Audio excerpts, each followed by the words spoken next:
এই মেয়ে হয়ে ছেলেদের মতন পোশাক পরে ঘুরবেন, এটা আপনার কোন রুচি, কেমন রুচি, কোন নিকৃষ্ট রুচি?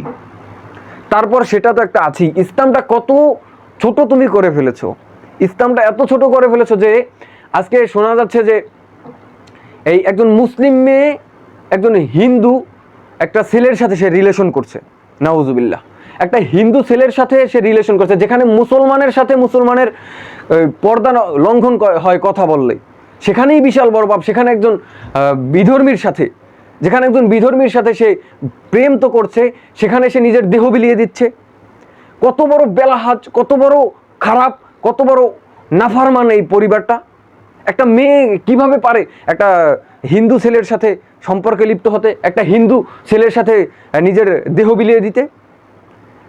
ওর মস্তিষ্কের ভিতরে কি পরিমাণ প্রয়োজন আছে, ওই মেয়েটার মস্তিষ্কের ভিতরে কি পরিমাণ প্রয়োজন আছে, যে প্রয়োজন থাকলে একটা মেয়ে হয়, মুসলমান মেয়ে হয়, হিজাব পরে, নিকাব পরে, মাদ্রাসায় পড়ালেখা করে, পুরো বোকরা পরে একটা হিন্দু ছেলের সাথে ডেটিংয়ে যায়।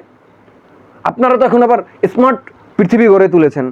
আপনারা মদকে দিয়েছেন ড্রিঙ্ক নাম, আপনারা এই মদকে ড্রিঙ্ক নাম দেওয়ার পাশাপাশি আবার ঘুষকে দিয়েছেন মুনাফা, ঘুষকে মুনাফা দেওয়ার পাশাপাশি আপনারা আবার এই জেনাকে দিয়েছেন ডেটিং বা ডেট। এভাবে আপনারা এই সুদকে যেভাবে মানুষের কাছে মুনাফা হিসেবে প্রেজেন্ট করছেন, সেভাবে জেনাকে ডেটিং হিসেবে এই নাটক সিনেমা হলগুলো আবার এগুলোর প্রমোট করে আসছে।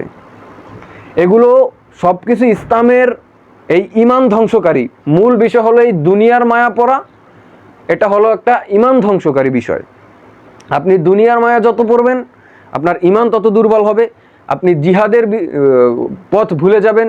ওই কুতিবা আলাইকুমুল কিতালু হুয়া কুরহুল লাকুম, যে আল্লাহ রাব্বুল আলামিন বলেছেন তোমাদের উপর জিহাদকে ফরজ করা হয়েছে, অথচ তোমাদের নিকট তা অপছন্দ। এই অপছন্দ এখন এই কারণ